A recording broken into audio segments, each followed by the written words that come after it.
Esta preciosa noche, amados hermanos y amigos que nos ven a través de este canal cristiano de la Iglesia del Príncipe de Paz. Esta noche, traemos un tema muy importante, muy especial, para compartirlo con toda la teleaudiencia. Venimos por cortesía de la Iglesia Evangélica del Príncipe de Paz del Pie de la Cuesta y de su pastor y congregación, el hermano José Efraín Torres. Mi nombre es Elías Marcelino Ramos y quiero compartir este tema precioso para que sea de bendición a la congregación cristiana y a nuestros amigos que nos miran a través de este canal. El tema es mundanalidades que corrompen al alma. Tomamos una lectura base en esta noche y es Proverbios 6:32.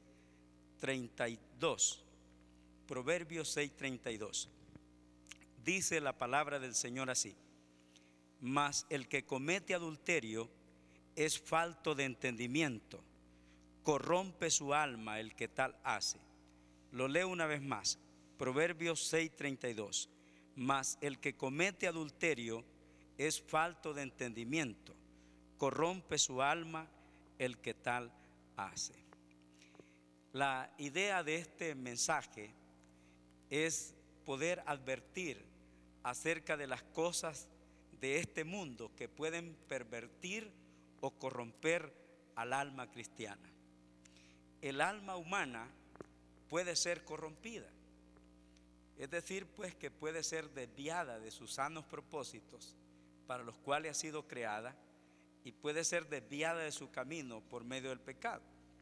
Pero para tener una idea de lo que es corromperse, yo quiero enumerar algunos significados de la palabra corromper. Corromper significa alterar. Corromper significa echar a perder. Corromper significa arruinar. Significa dañar. Significa podrir. Significa depravar. Significa estragar. Significa viciar. Significa incomodar. También corromper significa fastidiar, corromper significa irritar y por último significa oler mal. Significa pues que cuando el alma se corrompe, en términos espirituales, echa un olor no agradable. Pero hablando en términos espirituales, porque posiblemente ya un alma está corrompida por el pecado y sin embargo no le notamos ningún olor desagradable físicamente hablando, pero espiritualmente sí tiene un olor que a Dios no le agrada. Pero preguntémonos esta noche, ¿qué es el alma? El alma, para darle una definición, es la base donde se asientan los sentimientos, las pasiones, la ciencia, la voluntad. Ese es el alma. El alma también es la parte invisible del hombre, en oposición a la sangre y la carne, que son partes físicas visibles del hombre. También se le llama alma al principio de la voluntad y del querer. También el alma es el centro de la personalidad íntima del hombre. En otras palabras, es nuestro propio yo.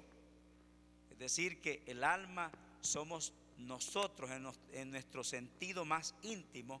Eso es nuestra alma. Cuando Dios creó al hombre a su imagen y a su semejanza, según Génesis 1:26, su alma, su vida, su carácter, su voluntad, su psicología, su personalidad tenían rasgos divinos, porque Dios así los hizo a su imagen y semejanza.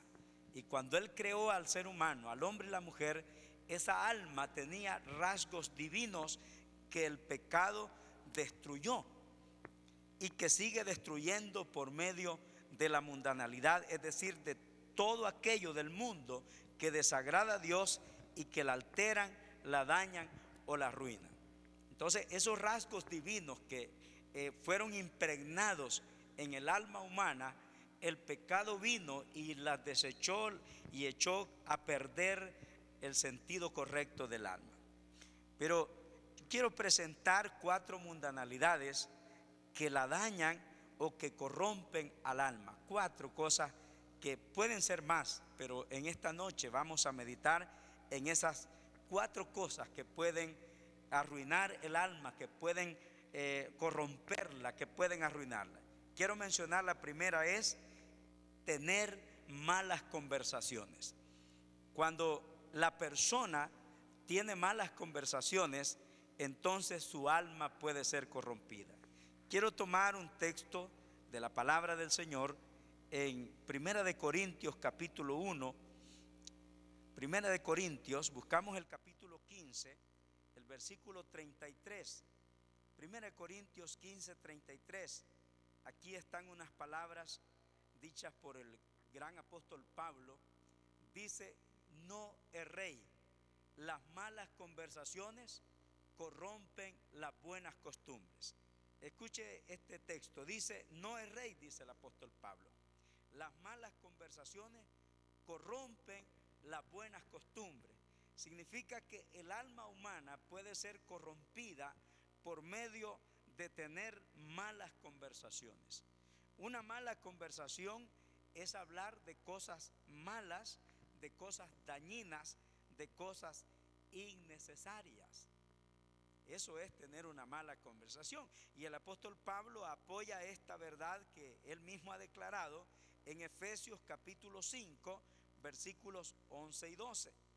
En Efesios 5, 11 y 12, el apóstol Pablo declara estas palabras. Dice: y no participéis de las obras infructuosas de las tinieblas, sino más bien reprenderlas, porque vergonzoso es aún hablar de lo que ellos hacen en secreto.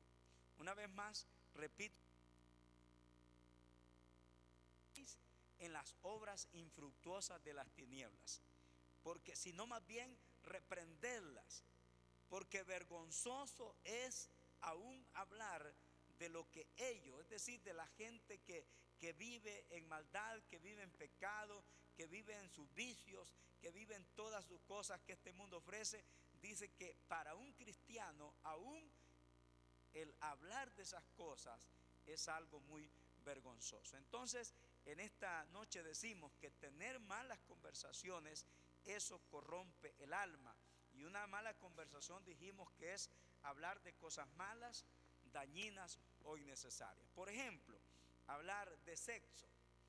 Podríamos decir que si vamos a hablar de sexo, pero sentido de educación, de preparación, de orientación a los niños, de orientación a la juventud, de orientación a las parejas, de orientación a los matrimonios en un sentido correcto, entonces sí podríamos llamar que es bueno.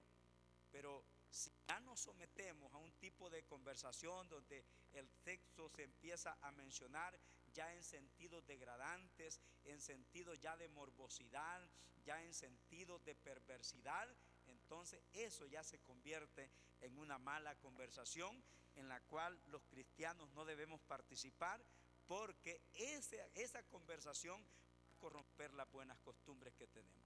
También hablar de política. Quizá todos tengamos algún tipo de adherencia política, pero no es correcto vivir dialogando esos temas y llegar quizás al momento de acalorarnos en un diálogo acerca de la política, porque esa conversación va a corromper nuestras buenas costumbres.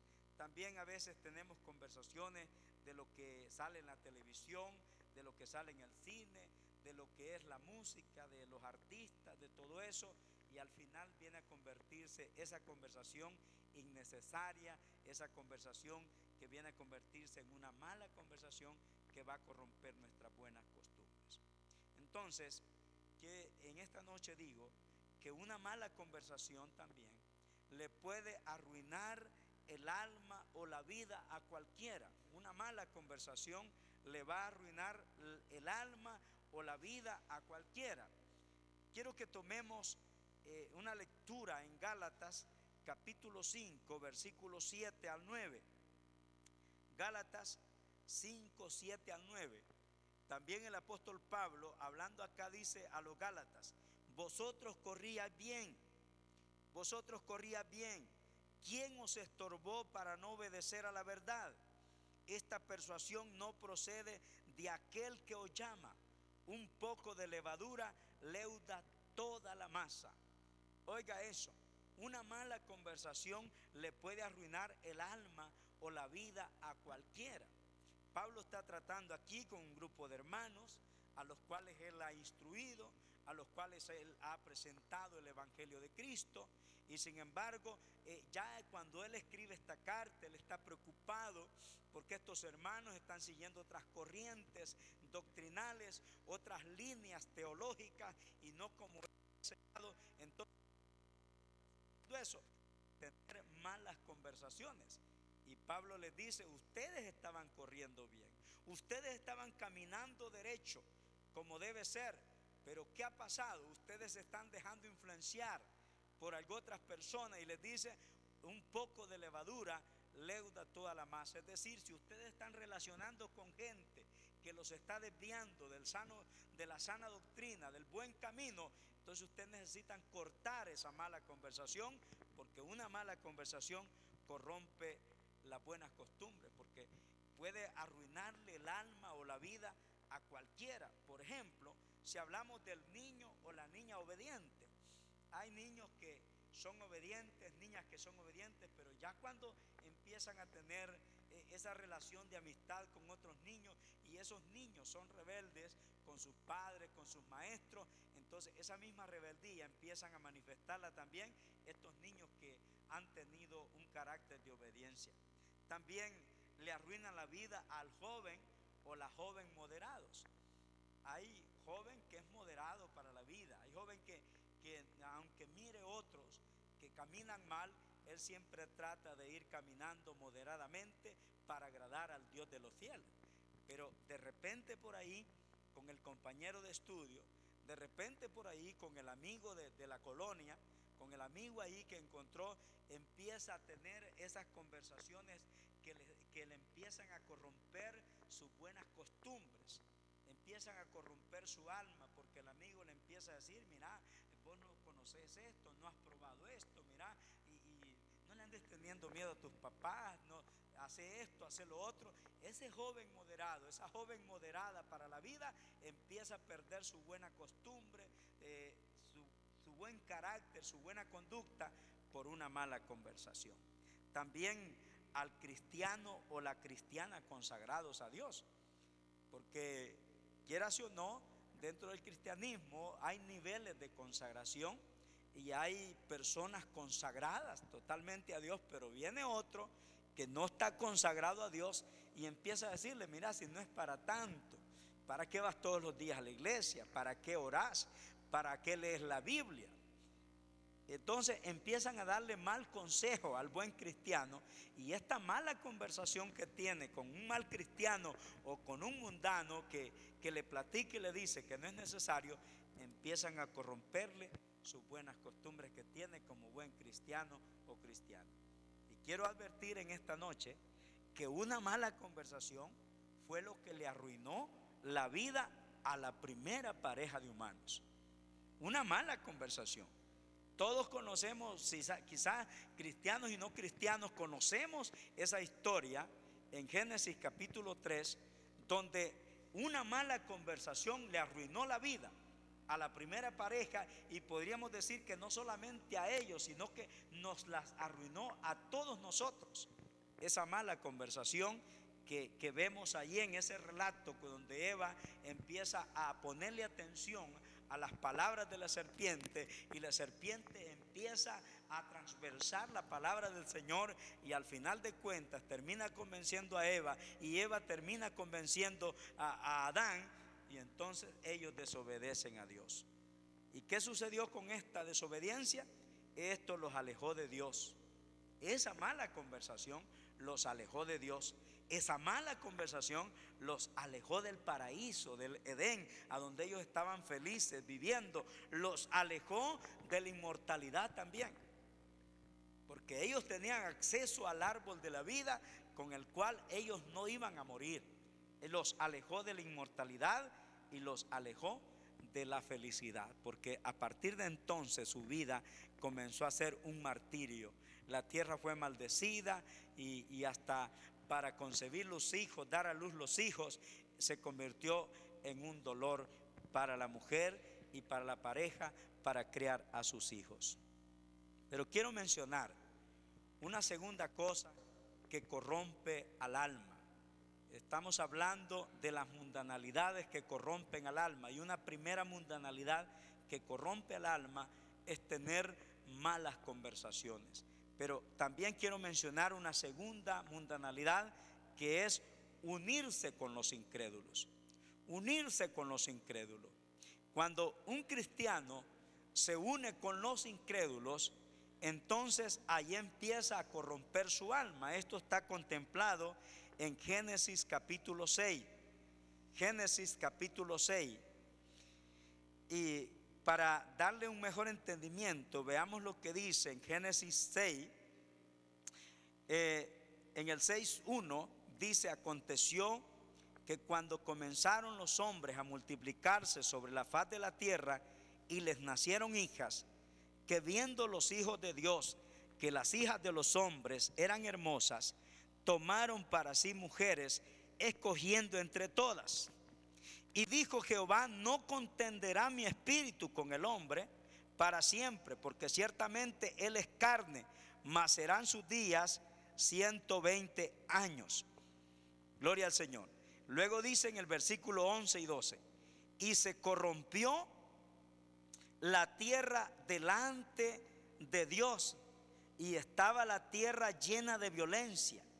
Y miró Dios la tierra, y he aquí que estaba corrompida, porque toda carne había corrompido su camino sobre la tierra. Oiga eso.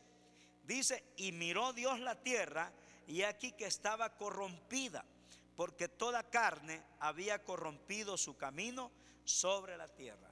¿De dónde surgió esta corrompición?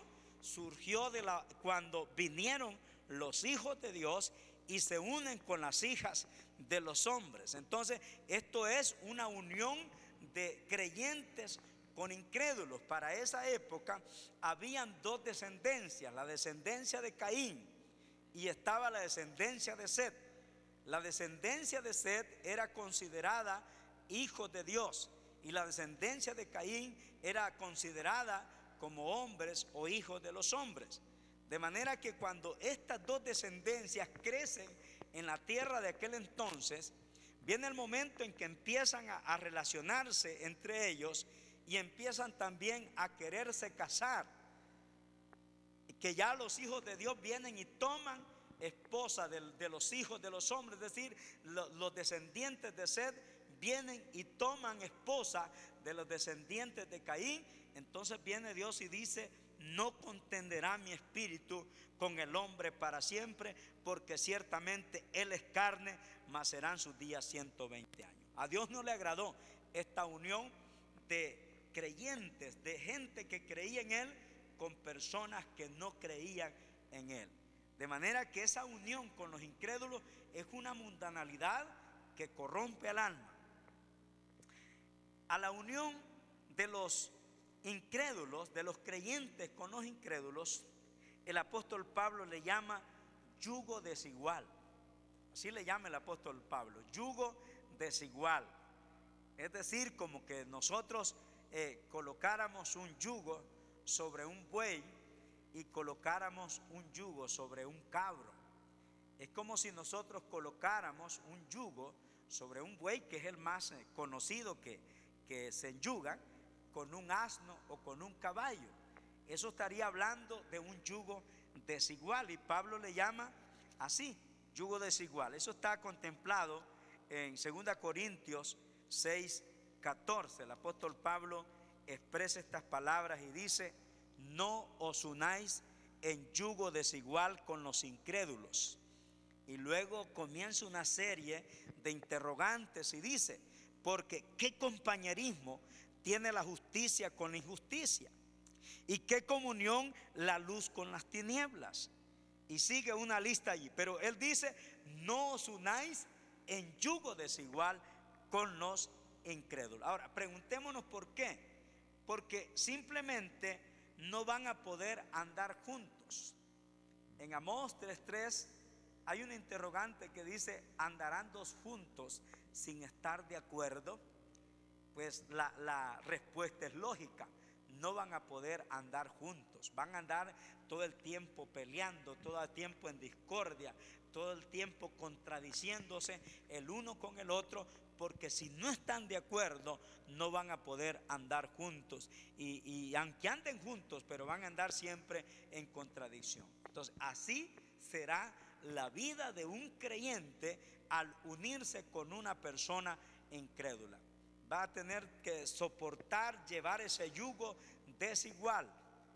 Y por eso la Biblia le llama una mundanalidad. Eso de unirse con los incrédulos es una mundanalidad que le va a trastornar la vida por completo a aquel cristiano, a aquella cristiana, a aquel que sirve a Dios y que por cosas de la vida empezó a ver una muchacha que no es cristiana y se enamoran y dice: bueno, esta es la que me gusta a mí y con esta me caso. Está bien, el amor puede surgir de alguna manera, pero ¿qué va a pasar con sus creencias? ¿Qué va a pasar con sus costumbres? Él con sus costumbres cristianas y la otra persona con sus costumbres mundanas no van a poder andar juntos. Es decir, como en otro modo de decirlo, no van a poder arar bien. Por eso es que Dios recomendaba que hasta para arar no fuera a arar el hombre con buey y con asno, que no fuera a enyugar esos dos tipos de animales, porque no iba a hacer bien su trabajo el hombre. Tenía que enyugar dos bueyes o dos asnos. Gloria al Señor. Entonces, cuando hablamos de la unión con incrédulos, significa que no vamos a poder unir un cristiano con una persona que no es cristiana, porque no van a poder estar bien.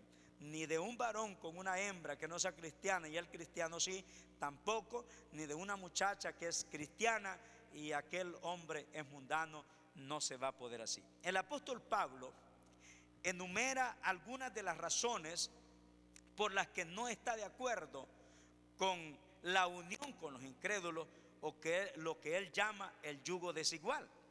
Ahí en esa cita que tomamos de 2 Corintios 6:14 al 16, él enumera por lo menos 5 cosas y dice que porque no hay compañerismo entre la justicia y la injusticia. Por eso no puede haber una unión buena de un creyente con un incrédulo, porque no tiene compañerismo la justicia con la injusticia.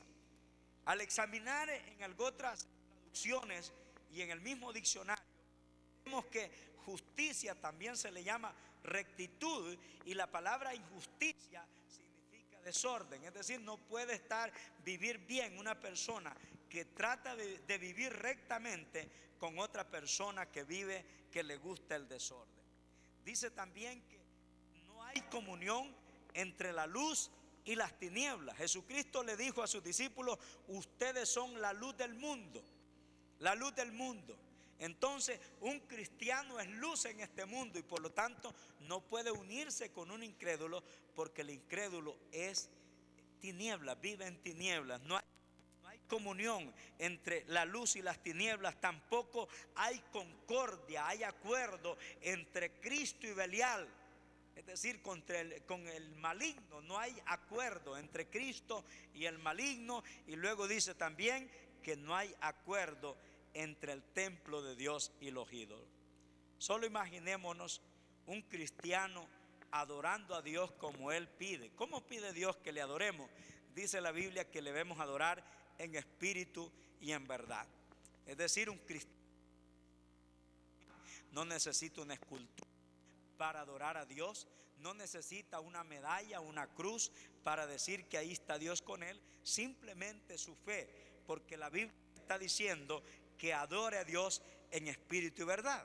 Sin embargo, viene y se casa. Si hubiese un caso de esto, viene y se casa con una persona incrédula, una persona que cree en algo otras cosas, y van a estar en aquella discordia que uno está adorando a Dios en espíritu y verdad y otro está adorando otras cosas que no las permite el Señor. Ahora, la unión con incrédulos puede suceder por unas 5 situaciones que se pueden dar. Por los sentimientos, es decir, ya lo que hemos estado hablando, se enamoró de la muchacha inconversa, se enamoró del muchacho inconverso, puede ser por los sentimientos. También a veces suele pasar la unión con los incrédulos por la familia, porque bueno, yo voy a ir a la fiesta que van a celebrar mis tíos, aunque yo sé que es fiesta mundana, yo sé que es fiesta donde va a haber de todo desorden, pero para no enojar a mi tío, para no enojar a mi tía, a mis abuelos, y empieza el cristiano a poner objeciones de por qué él necesita ir a tal o cual lugar, a unirse con los incrédulos por no perder el afecto familiar. Luego también puede suceder por el trabajo. A veces en los trabajos hay programas de recreación o fiestas, ¿verdad?, que celebran para los empleados y todo eso, y de repente están invitando al empleado del trabajo a ciertos lugares o a ciertas actividades que el cristiano no debería estar haciendo. Y luego también por la misma religión, por más si hemos tenido pegado una religiosidad que le hemos tenido metida, con poquito ya queremos andar metidos otra vez con los incrédulos. Ahora, para concluir este punto, quiero mencionar que fue la unión de los hijos de Dios, es decir, de los creyentes en Dios, de los cristianos, con las hijas de los hombres, es decir, con personas incrédulas, con personas mundanas, que atrajo el juicio del diluvio. Esto fue lo que causó ese juicio grande que está recopilado en la Biblia y en otros documentos de otras razas, de otras culturas, que sucedió este diluvio. Pero ¿por qué vino este diluvio?